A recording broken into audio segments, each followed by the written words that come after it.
माई के बदला ले, बहिन के बदला ले, उनको पसंद नहीं आया। उन्होंने बोला कि उस किरदार को जोकर जैसा उन्होंने बना दिया, ये डिफरेंट कर पाऊंगा कि नहीं कर पाऊंगा, और मैं वो कर पाया। एज एन एक्टर ये एक चैलेंज होता है और एक्टर लेना पसंद करते हैं। देखिए, मैं तो बहुत ज़्यादा एक्साइटेड हूँ, और एक एक्टर के लिए जब आप अलग अलग तरह के किरदार में जुटे रहते हैं, उसके लिए तैयार हो रहे होते हैं, उसको परफॉर्म कर रहे होते हैं, तो ये बड़ा ही बढ़िया वाला प्रोसेस होता है, एंटरटेनिंग प्रोसेस होता है, और उसका जो परिणाम निकलता है वो और भी एंटरटेनिंग होता है, जो कि जनता तक पहुंचता है, लोगों तक पहुंचता है, लोग उसे देखते हैं, उसे सराहते हैं। तो मेरे लिए सारा प्रोसेस बहुत सुखद है, बहुत ही एंटरटेनिंग है, और अगर ये एंटरटेनिंग होगा तो जनता भी एंटरटेन होगी। देखो, मेरा काम है अपने किरदार को बहुत अच्छे से निभाना, और मेरा काम है उसको एंजॉय करना। मैं पहले भी करता था और अब भी कर रहा हूँ, और पहले भी वही एक्साइटमेंट थी, अभी भी वही एक्साइटमेंट है। उस समय हम जब वो वाला दौर था, शायद मीडिया इतना प्रभावी नहीं था, तो और अब जितना मीडिया प्रभावी है, तो मैं इसका पूरा श्रेय मीडिया को दूंगा कि भाई, उनकी नज़र हम पर पड़ी, उनका धन्यवाद। हम तो तब भी मेहनत कर रहे थे, आज भी कर रहे हैं। अरे बहुत बढ़िया शो है भाई, दोनों ही शो बहुत प्यारे हैं, बहुत अच्छे हैं। और गहना मैं एकदम विलन का रोल कर रहा हूँ, और दबंग रोल है वो, और फाड़ू रोल है एकदम। तो उसको करते हुए मुझे मज़ा आ रहा है, उसके शेड्स हैं, अच्छा है। उसी तरीके से मिश्री का एक 3 महीने का ट्रैक था शुरुआती दौर में, और वो भी बहुत अच्छा रहा। उसके लिए अमूमन कोई इतना चैलेंज लेता नहीं है कि आप अपने बाल सफ़ेद करें, एज्ड हो, पेट निकाले, खा खा के मोटा जाए। हमने वो सारा कुछ किया उस 3 महीने के किरदार के लिए। बट एज एन एक्टर ये एक चैलेंज होता है, और एक्टर लेना पसंद करते हैं। जैसे आप पत्रकार लोग हैं, आप कहीं पर भी पहुंच जाते हैं, अगर वॉर वाली जगह पर भी पहुंच जाते हैं, है ना, तो ये आप लोगों का चैलेंज है, ये आप लोगों के जो इसको एक्सेप्ट करते हैं और पत्रकारिता करते हैं। उसी तरीके से हमारा काम है कि हम अलग अलग किरदारों को जीवंत करें। तो ये मेरे लिए मिश्री का जो किरदार था, ये जीवंत करने जैसा किरदार था, कि मैं ये डिफरेंट कर पाऊंगा कि नहीं कर पाऊंगा, और मैं वो कर पाया।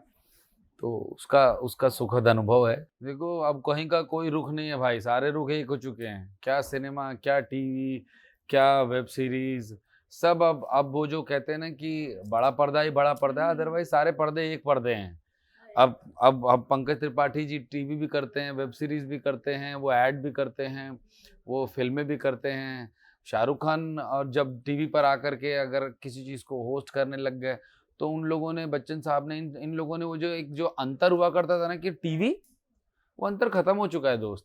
अब टीवी में भी आप उतना ही पैसा कमा रहे हैं जितना सिनेमा में कमा रहे हैं, तो अब वो चीज़ें बदल गई हैं। आज भोजपुरी से पवन सिंह जा करके हिंदी में गाना गाते हैं और वो सुपर डुपर हिट हो जाता है। कुछ तो कंट्रीब्यूशन उसका भी मिलेगा ही ना फिल्म को।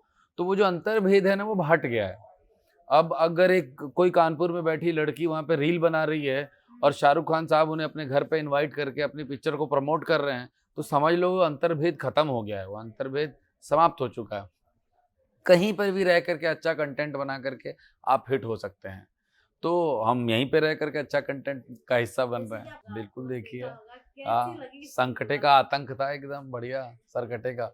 बहुत अच्छी फ़िल्म है यार वो, बहुत प्यारी फ़िल्म है, और I am so proud of this cinema, this film actually, क्योंकि ऐसे समय में जब कहीं न कहीं क्या होता है कि मैं वैसे तो मैं इस तरह की भावना नहीं रखता हूँ कि ये बॉलीवुड सिनेमा और ये टॉलीवुड सिनेमा और ये साउथ का सिनेमा और ये बिहार का cinema. I don't believe this. Cinema is cinema, cinema की एक ही पहचान होती है, और वो कला से होती है, और वो अभिनय से होती है, वो अच्छी कहानियों से होती है। उस और हम हिंदुस्तानी हैं, और वो सारा सिनेमा हिंदुस्तानी है। बट फिर भी कुछ लोगों में दंभ दंभ जिसे कहते हैं, जिसे हम लोग, वो थोड़ा-सा तो कुछ लोगों के बयान, जैसे अभी अरशद वारसी ने कुछ तो कहा, है ना? और उसने ये नहीं कहा बिल्कुल भी कि प्रभास जोकर हैं, बिल्कुल भी नहीं कहा कि प्रभास जोकर है। उन्होंने ये कहा कि बल्कि सिम्पैथी दिखाई कि प्रभास जैसा एक कैरेक्टर, जो कि इतना बड़ा कैरेक्टर है, आफ्टर बाहुबली हम प्रभास को यूँ देखते हैं, और एक किरदार उनको पसंद नहीं आया। उन्होंने बोला कि उस किरदार को जोकर जैसा उन्होंने बना दिया। तो ये क्या था? ये अरशद वारसी का एक परसेप्शन था, जो कि किरदार को लेकर के था।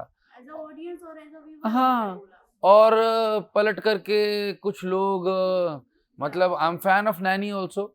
वो पलट करके बोलते हैं कि उन्होंने ओछी पब्लिसिटी के लिए करा, बाद में वो सॉरी बोल देते हैं। तो बीइंग एन एक्टर ना, हम लोगों को बड़ा गरिमापूर्ण व्यवहार करना चाहिए, क्योंकि हम लोग सिर्फ एक सिनेमा को नहीं, एक वर्ग को नहीं, हम समाज का प्रतिबिंब है। हम लोग ना उनको रिप्रेजेंट करते हैं। अगर मैं भोजपुरी बोलता हूँ तो भोजपुरी यूपी बिहार की भाषा है। ये एक सिर्फ भाषा ही नहीं है, ये उस पूरे प्रांत को रिप्रेजेंट करती है। अगर वो इतना सा भी मैं कर पा रहा हूँ तो कहीं न कहीं लोग सोचेंगे कि यार बिहारी ऐसा सोचते हैं। पर ऐसा नहीं सोचते हैं यार, हम लोग साउथ की फ़िल्मों को डब में देख-देख के हम लोगों ने सुपर हिट किया है। भाई ये जो लॉकडाउन आया, ये साउथ के लिए वरदान साबित हुआ कि हम सब लोगों ने साउथ की फ़िल्मों को डब्ड यूट्यूब में देखा और अब वो इतना च वो लोग पॉपुलर हो गए।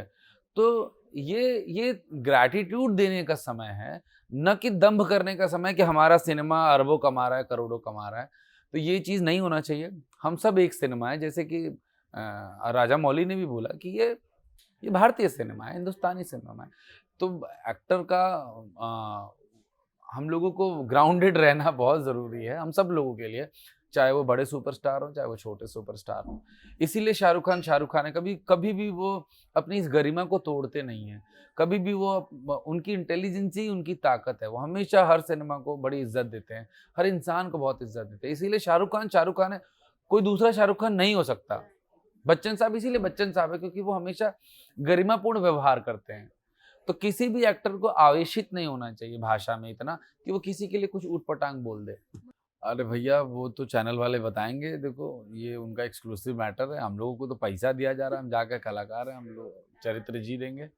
बट ये है कि हाँ, मैं कुछ भोजपुरी फ़िल्में कर रहा हूँ और बहुत जल्दी आप लोगों के सामने आएँगी। किस तरीके के कैरेक्टर होने वाले हैं इसमें? अब हीरो ही करूँगा और अगर विलन भी करूँगा तो मैं बता दूँगा। अभी तक तो ये जो तीनों कर रहा हूँ मैं उसमें हीरो ही हूँ और कहानियाँ अच्छी हैं। मैं ये कहूँगा कि भोजपुरी में एक समय दौर था कि बस हम माई के बदला ले, बहिन के बदला ले टाइप सिनेमा बनता था। वो बहुत क्लीशे था। तो वो उस क्लीशे को तोड़ा जा रहा है। उसमें अलग-अलग तरह की कहानियाँ कही जा रही हैं। कहानियाँ से मतलब एक ऐसी लड़की की कहानी हो सकती है जिसका बच्चा नहीं हो रहा है। मतलब एक ऐसी पत्नी की कहानी और अब वो बच्चा नहीं हो रहा है तो क्या करे? वो बच्चा गोद लेंगे क्या? या वो जो एक सरोगेसी टाइप में जो बोला जाता है, वो भी वो जो मैं एक कहानी कर रहा हूँ थोड़ा-सा इर्द-गिर्द है इसके, है ना? नहीं पर मैंने हमेशा से इसको तोड़ा है दोस्त, है ना? तो जब मैं प्रतिज्ञा करता था उसके बाद मैंने हम है ना किया, वो बहुत ही पॉज़िटिव रोल था।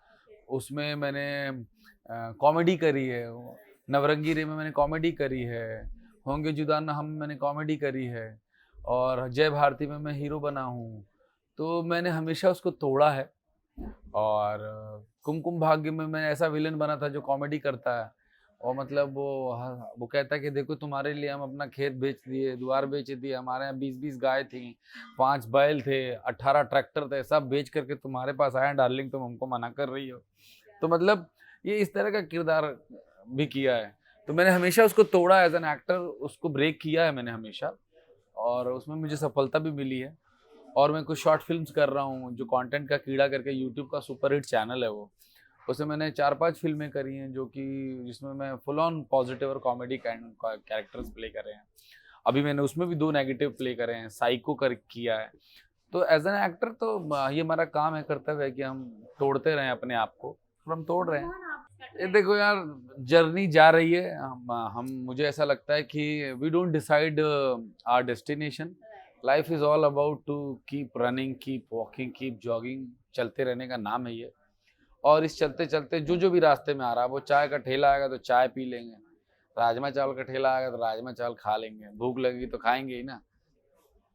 तो जो मुझे इंटरेस्टिंग मिलता रहेगा, जिसमें मेरी रुचि होगी वो मैं करता रहूँगा। मुझे कविताएँ पसंद है तो मैं कविताएँ भी करता हूँ, मुझे लिखना पसंद मैं लिखता भी हूँ। तो जो मुझसे होता जाएगा मैं वो करता रहूँगा।